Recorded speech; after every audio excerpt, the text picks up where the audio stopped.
Hi everyone. Welcome to this week's episodes of Sarson Suppers. Today we are going to be discussing quick pickling and how it is so easy a baby could do it. This is being recorded on August 1st, which is also known as Lammas.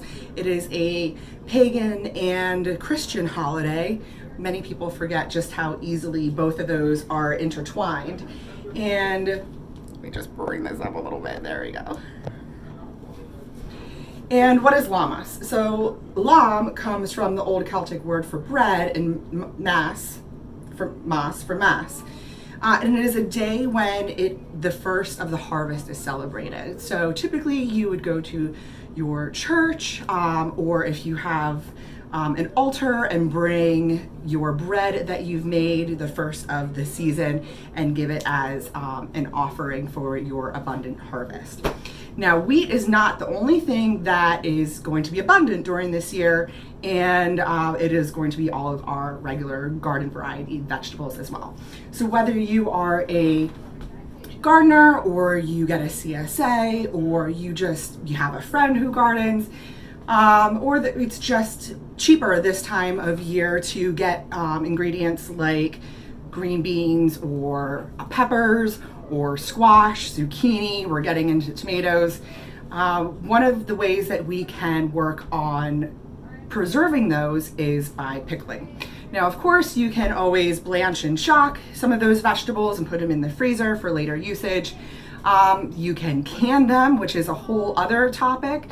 But quick pickling is a really fast and quick way to preserve the vegetables that you have. That might not be in a very large abundance for you, but you're able to use them and preserve them so they don't go to waste so quickly. One of the great cons, I believe, of the culinary world is the pickling industry. That's not to say that it isn't an art and it is a craft, which many companies have really perfected. I love Philadelphia Pickle Company and also Brine Street Company. They do some fantastic work on their pickling. But we've really forgotten, at least in my opinion, how to do the quick pickling method to, again, preserve. Maybe you just have like a cup or two of your beans or of cucumbers, of squash that need some extra help in order for them not to go bad. So today, we are going to be learning about quick pickling. Now, when you pickle, there are no real rules. The most important part is to keep your brine consistent. So I prefer a 1:1 to 1/8 method. So that means 1 cup water, 1 cup of your vinegar, and 1/8 cup or 2 tablespoons of your kosher salt. Now, when it comes to flavoring the brine, this is the most exciting part because you can be as creative as you want to. There are, again, no real rules for it. I would just stay away from balsamic vinegar, and I would also stay away from citrus because you have to be very careful that you don't get the pith in with your citrus rinds because it will make them bitter. Regardless of your flavorings, you usually will be working with what I call the holy trinity of pickling, and that is your bay leaf, your mustard seeds, and your peppercorn. Now, all 3 of those have really, really strong antimicrobial and antioxidant properties. It is going to be really good for digestion, for prevention of sickness, and also good for your gut. Okay, let's talk brine for a moment. Super easy. Again, I already mentioned 1 cup of vinegar, 1 cup of water, and an 1/8 cup or 2 tablespoons of your kosher salt. So I have 3 cups of vinegar already measured out and about 1/2 cup of kosher salt. I'm going to be adding this to 3 cups of water and bringing it up to a slow boil just to get all of the salt dissolved.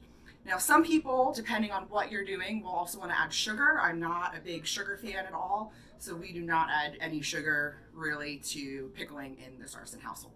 But again, that's one of the great, fantastic things about doing a quick pickle or just pickling in general is that you can make the flavors whatever you choose, whatever you have on hand, and be creative because there's no telling what fantastic flavors that you'll be putting together.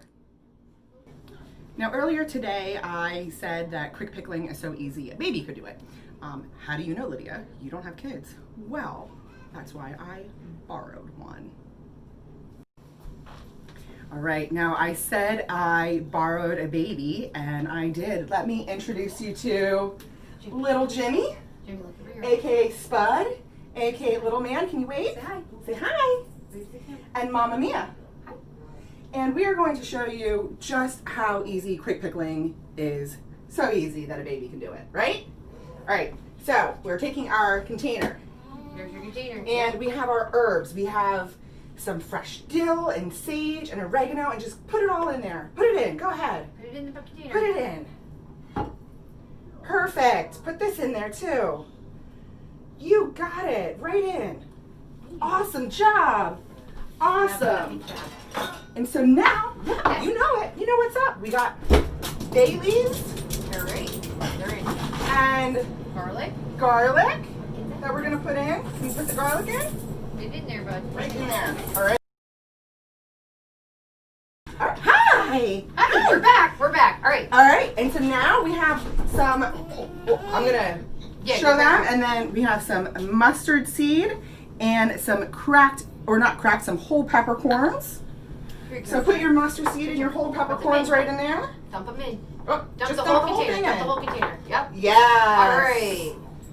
Good job. And the peppercorns. And then we got some celery seed and onions. Awesome. Okay. Here we go. These ones. I'll put those onions in. Dump them right in. Perfect. Beautiful. And we also have some juniper berries. Oh, we just lost celery seed. That's all right. Look. Happy Boom, boom, accident. boom. No problem. Ready? Absolutely. One, Right two, in. 3. And then we have the juniper berries. Right in there go. Awesome. And now we have to take the green beans and put all the green beans inside. All of them. Awesome job. Keep going. Put them all in. There you go. Put more in. Yep. Yep. No. Yes. Yes. It is recording. All right. Fantastic. Good job. Now we have 2 separate ones because we blanched these, and these are not blanched. And we're going to do a little experiment that when you come back next week, we will decide which ones we prefer. The blanching process is usually to keep like the greener color a little bit better. I prefer sometimes not blanching it because you keep the snap. But the last, here we go, the last one. Ready? Can you help me? You gotta put this in. Help her pour it. You gotta help me pour it in the pickling liquid. Keep going. Keep going. Perfect. And now let's, oh, that's fine. Okay, there we go. Just pour this right in. And we will finish up with the rest of the pickling juice that we've measured out. Perfect. And then take our trusty little spatula, right? And push it all down there. So we have all of them coated. Can you help me with this one? Fantastic. Mama. Yeah. Mama. And that's it. Yeah. There you go. You just did another shot. Quick pickling. So easy. A baby could do it. How's that taste? How's that taste? All right, I hope you enjoyed my guest chefs in the kitchen this week. And just so you know, after to kind of like follow up, because, you know, while quick pickling is so easy, a baby can do it. it makes it a little bit more difficult when the baby is involved. You got to move fast, right?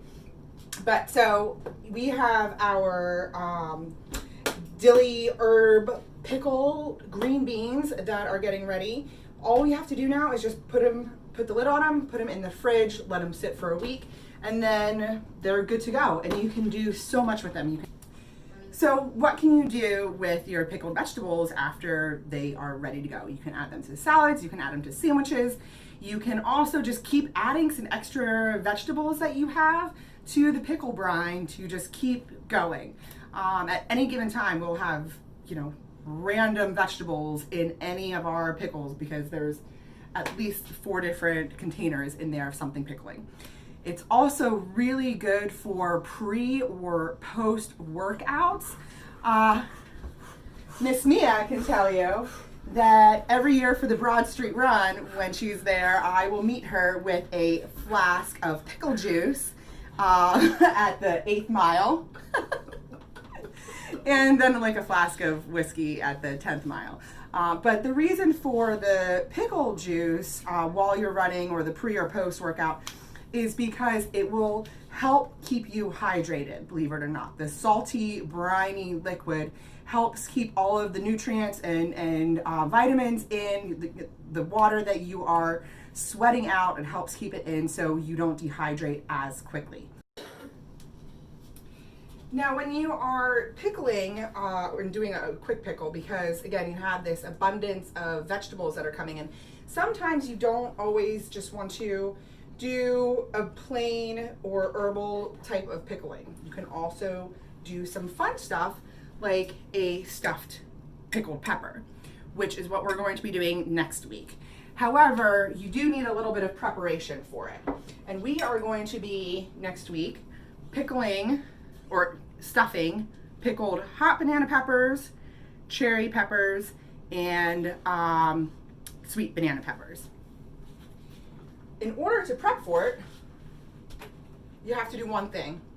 Two things. Deseed them, and then fill your jar with your white vinegar.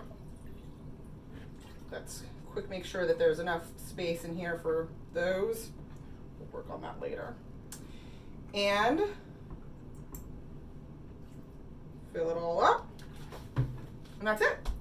Let it sit in your fridge or even on your counter if you don't have fridge space for a week to let all of that fantastic vinegar get inside the pickles.